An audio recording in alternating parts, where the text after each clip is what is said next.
வீரா சீரியல்ல என்ன நடந்ததுன்னு பார்க்கலாம். வாங்க வீடியோக்குள்ள போலாம். கார்த்தி சோகமான நிலையில நின்னுட்டு இருக்காங்க. நடந்தது எல்லாம் நினைச்சு பார்க்குறாங்க. சத்தியமா நான் தப்பே செய்யல, யாரும் நம்பவே மாட்டேங்கிறாங்களேன்னு கலங்கி போய் நிற்கிறாங்க கார்த்தி. அப்போ மாறன் வந்து டே கார்த்தின்னு கூப்பிட்டதும் கார்த்தி மாறனை பார்த்ததும் ஓடி போய் கட்டி பிடிச்சு அழகுன்னு அழுகுறாங்க. டே கார்த்தி நல்லா நினைச்சு பார்த்து சொல்லுடா, ஞாபகப்படுத்தி சொல்லு, என்னதான் நடந்தது சொல்லுன்னு மாறன் கேட்க, டே சத்தியமா நான் சொல்றேன்டா, நான் எந்த தப்புமே பண்ணல, நீ கூடவா நான் சொல்றதும் நம்ப மாட்டேங்கிற? விருந்தாவுக்கு போய் நான் துரோகம் பண்ணுவேனா? திட்டம் போட்டு அந்த விஜி என் வாழ்க்கையவே நாசம் பண்ணிட்டாடா. விஜி எதுக்காகவோ நாடகம் ஆடித்தான் அவ கழுத்துல என்ன தாலி கட்ட வச்சுட்டாடா. சத்தியமா நான் தப்பு பண்ணல, என்ன நடந்ததுங்கிறதே எனக்கு தெரியாம போச்சு. டேய் நல்லா யோசிச்சு பாரு, என்னதான் நடந்தது, நல்லா யோசிங்கிறாங்க மாறன். உன்னைய குடிக்க வேண்டாம்னு சொன்னேன், நீ அதுக்கப்புறம் குடிக்கல, அதுக்கப்புறம் என்ன நடந்ததுன்னு கேட்க, நீ குடிக்க வேண்டாம்னு சொன்னியா, அதுக்கப்புறம் நான் விருந்தாக்கிட்ட தான் ஃபோன் பேசிட்டு இருந்தேன், அப்போ ஒருத்தன் காப்பி கொண்டு வந்து கொடுத்தான்டா, அந்த காப்பியை நான் வேண்டான்னு கூட சொன்னேன், இல்லை மாறன் தான் கொடுக்க சொன்னார்னு சொல்லி நீ கொடுத்துதாண்டா அந்த காப்பியை கொடுத்தாங்க.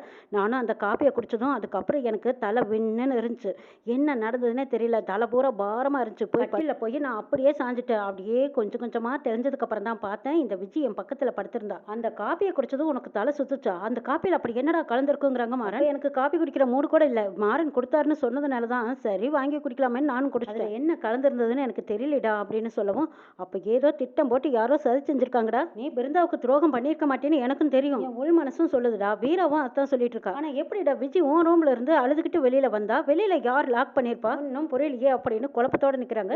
விஜி நாடகம் ஆடுறாங்கிறது எனக்கு நல்லா தெரியுது, ஏதோ சூழ்ச்சி பண்ணியிருக்காடா, நான் தப்பே பண்ணலேன்னு எல்லாரும் முன்னாடியும் கெஞ்சி கதறி அழுது, ஆனா யாருமே நம்பல, அப்பா சொன்னதுனாலதான் அவ கழுத்துல தாலியை கட்டினேன், யாவது நான் சொல்றதை நம்படா மாறான்னு கட்டி பிடிச்சு அழுகுறாங்க கார்த்தி. வீரா ரூம்ல இன்னமும் அதுல இருந்து மீண்டு வராம தங்கச்சியவே நினைச்சு உட்காந்துருக்காங்க. அங்க மாறன் வராங்க. மாறன் வந்து கார்த்தி சொன்னதை எல்லாம் வீரா கிட்ட சொல்லிட்டு இருக்காங்க. கார்த்தி உண்மையிலுமே தப்பு பண்ணியிருக்க மாட்டான்னு தான் ஏன் உள் மனசு சொல்லுது வீராங்கிறாங்க மாறன். ஆமா மாறா, எனக்கும் அப்படித்தான் தோணுதுங்கிறாங்க வீரா. அங்க என்னதான் நடந்திருக்கும், அப்ப அந்த காப்பியில தான் யாரோ ஏதோ கலந்து கொடுத்துருக்காங்க, அதுக்கப்புறம் தான் கார்த்திக்கு எதுவுமே தெரியாம போயிருக்கு. ஆனா விஜய் எதுக்காக அந்த ரூம்குள்ள போனவா அழுதிட்டு வர்றா, வெளியில யார் தாழ் வச்சிருப்பா, ஒண்ணுமே புரியலையே. சரி வீட்டுக்கு வந்த அப்புறமாவது விஜய் கூட அவர் ஏதாவது சகசமா பேசுவாரான்னு பார்த்தா அப்படி எதுவுமே நடக்கல. விஜய் தான் ஏதோ சூழ்ச்சி பண்ணியிருப்பாளோன்னு எனக்கு சந்தேகமா இருக்குதுங்கிறாங்க வீரா. யதார்த்தமா ஒன்னும் தெரியாத மாதிரி பேசுற மாதிரி பேசி ஏதோ ஒரு காரியத்தை நோக்கி போற மாதிரி தெரியுது. எதிர்பாராத இந்த விஷயம் நடந்திருந்தா நிச்சயமா அவ கண்ணுல இருந்து இன்னும் கண்ணீர் நீங்கி இருக்காது. ஆனா அவ அந்த மாதிரி தெரியல, அவளை பார்த்தா எதிர்பார்த்த மாதிரி இந்த கல்யாணத்தை பண்ணிக்கிட்ட மாதிரியே எனக்கு தோணுதுங்கிறாங்க வீரா. வீரா உண்மையிலுமே ஒரு பொண்ணு இந்த அளவுக்கு சகஜமா இருக்க முடியுமே? கண்மணியும் பிருந்தா கல்யாணம் நின்று போச்சுங்கிற கவலை இல்லாம இருக்கிறத பார்த்தா நிச்சயமா விஜயும் கண்மணியும் ஏதோ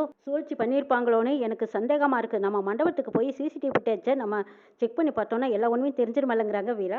ஆமா வீரா, அதுக்கு நிறைய சான்சஸ் இருக்கு, போய் பார்க்கலாங்கிறாங்க வீரா. ரெண்டு பேரும் கல்யாண மண்டபத்துக்கு போய் அங்க மேனேஜர் கிட்ட இங்க சிசிடிவி ஃபுட்டேஜ் இருக்குமில்ல, கல்யாண மண்டபத்துக்கு வந்ததுல இருந்து வெளியில கிளம்புற வரைக்கும் நாங்க எல்லாமே செக் பண்ணி பார்க்கணும்னு கேட்கறாங்க மாறன். தாராளமா பார்க்கலாம் வாங்கன்னு சொல்லிட்டு கம்ப்யூட்டர் சிசிடிவி கேமரா இருக்கிற ரூமுக்கு கூட்டிட்டு போறாங்க. அதுல டைம் சொல்றாங்க மாறன். அந்த டைமுக்கு எடுத்து பாக்குறாங்க. அப்ப ராகவன் கார்த்தி ரெண்டு பேருமே அந்த பாட்டில் எல்லாம் எடுத்து தண்ணி போடலான்னு போகும்போது மாறன் வந்து சொன்னதுக்கு அப்புறமா அதை அவாய்ட் பண்ணிடுறாங்க.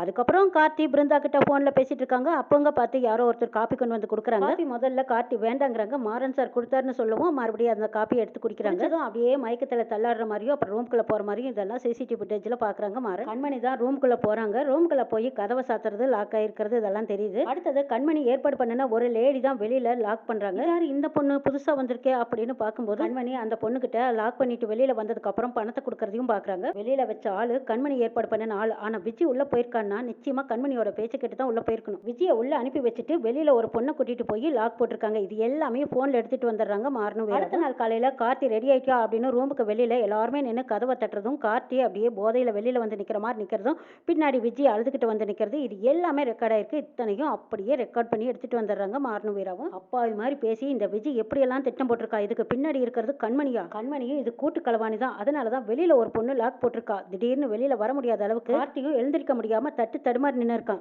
எல்லாரும் முன்னாடியும் கைவசமா சிக்கின மாதிரி ஏற்பாடு பண்ணியிருக்காங்க. அநியாயமா கார்த்தியோட வாழ்க்கையும் என் தங்கச்சி பிருந்தாவோட வாழ்க்கையும் கெடுத்துட்டாலே இந்த விஜய்ங்கிறாங்க வீரா. வீட்டுக்குள்ள வந்தவ எல்லாரும் முன்னாடியும் யதார்த்தமா நடிச்சிட்டு கடைசியில என் தங்கச்சியோட வாழ்க்கையை தட்டி பறிச்சிட்டாலே, இவளுக்கு வேற ஏதாவது நோக்கம் இருக்குமா? நிச்சயமா ஏதோ ஒரு நோக்கம் இருந்துதான் இந்த மாதிரி ஒரு காரியத்தை பண்ணியிருக்கா. அவ ஒரு நல்ல பொண்ணா இருந்திருந்தா இந்த மாதிரி ஒரு கேவலமான புத்தி இருந்திருக்கா. அலங்கப்படுத்திட்டான், கர்ப்பு போயிடுச்சு, என்ன அவன் தான் கல்யாணம் பண்ணிக்கணும்னு ஒரு சாமர்த்தியமா கார்த்திகிட்ட தாலியை வாங்கிட்டா. அநியாயமா என் தங்கச்சி வாழ்க்கையை பாலடிச்சிட்டாலே, பாவம் பிருந்தா. வளைக்கிறதா சாகிறதாங்கிற நிலைமையில இருக்கா என் தங்கச்சிக்கு உடந்தையா இருக்கிறவ கண்மணி.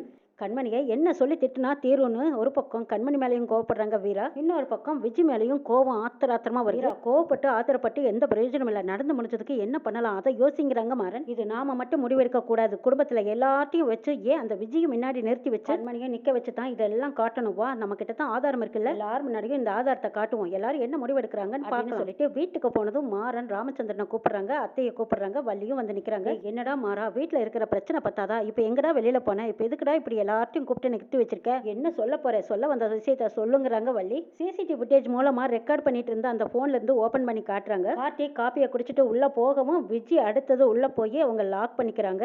இது எல்லாமே சிசிடிவி ஃபுட்டேஜ்ல தெளிவா தெரியும். அவங்க ரெண்டு பேரும் உள்ள போனதும் வெளியில ஒரு லேடி போய் வெளியில லாக் பண்ணிட்டு வராங்க. இதையெல்லாம் பார்த்துட்டு இருக்கிறவங்களுக்கு புரிஞ்சு போச்சு, இது எல்லாமே நாடகமா. அப்போ என் பையன் கார்த்தியோட வாழ்க்கையும் பிருந்தாவோட வாழ்க்கையும் அழிக்கிறதுக்காக செய்த ஏற்பாடாது. இதுக்காக இந்த விஜி இப்படி ஒரு வேலையை பார்த்தா, ரூமுக்குள்ள போனதும் நீ தானே கதவை லாக் பண்ணிருக்க, கார்த்தியே வெளியில நினைச்சாலும் வர முடியாத அளவுக்கு வெளியிலயும் யாரோ லாக் பண்ணிருக்கீங்கல்ல, இது எல்லாம் யார் செஞ்ச வேலைன்னு கேட்கவும் அப்படியே கோபத்துல கொந்தளிச்சு நிக்கிறாங்க. அடி பாவி, ஆனா அத கழுதியாச்சே, சரி இருக்க இடம் கொடுத்து பாதுகாப்பா இருக்கலாம்னு நினைச்சு இந்த வீட்டுக்கு கூட்டிட்டு வந்தா எங்க வீட்டோட அடி வேறையே அசைச்சு பார்த்துட்டியே அடி பாவி. அப்பவும் எனக்கு சந்தேகமா தான் இருந்தது, நான் வளர்த்தின பையன் இப்படி ஒரு தப்பு பண்ணிருக்கா வாய்ப்பே இல்லைன்னு. இப்ப நல்லா புரிஞ்சு போச்சு, எங்க வீட்டு பையன் மேல எந்த தப்பும் இல்லை, சொக்க தங்கம், அதுவும் நான் வளர்த்தினவ, இப்படி ஒரு தப்பு பண்ண வாய்ப்பே கிடையாதுங்கிறாங்க வள்ளி. ஐயோ சித்தி, இன்னுமா என்னைய நம்பல நீங்க சித்தி, என்னை இப்படியெல்லாம் தப்பா நினைக்காதீங்கன்னு மறுபடியும் காலை பிடிச்சு அதறி நடிக்கிறாங்க விஜி. ஏய் காலை விடுடி, கையும் களவுமா பிடிபட்டு இன்னுமா உன்னை நம்ப சொல்ற, சே நீ எல்லாம் ஒரு பொண்ணாங்கிறாங்க ராமச்சந்திரன். ஐயோ மாமா என்னை நம்புங்க, இதுக்கு எனக்கு எந்த சம்மந்தம் இல்ல, காட்டு மச்சான் தான் என்ன கெடுத்துட்டாங்க, சீரழிச்சுட்டாங்க, தயவு செய்து நான் சொல்றத நம்புங்கன்னு மன்றாடி கூத்தாடி நாடகம் நடிச்சிட்டு இருக்காங்க விஜி. கண்மணி திருன்னு முடிச்சிட்டு இருக்காங்க. ஐயோ இதுல எங்க நம்மளை போட்டு கொடுத்துருவாளுகளோ, மறுபடியும் நம்ம வாழ்க்கைக்கு வேட்டு வச்சிருவாளுகளோ, அப்படியே பிரச்சனை முத்துனா நாம எப்படி தப்பிக்கிறதுன்னு கண்மணி ஒரு பக்கம் யோசிக்கிறாங்க. இந்த வாழ்க்கையை எப்படியாவது தக்க வச்சுக்கிட்டா தான் ராமச்சந்திரன் குடும்பத்தையே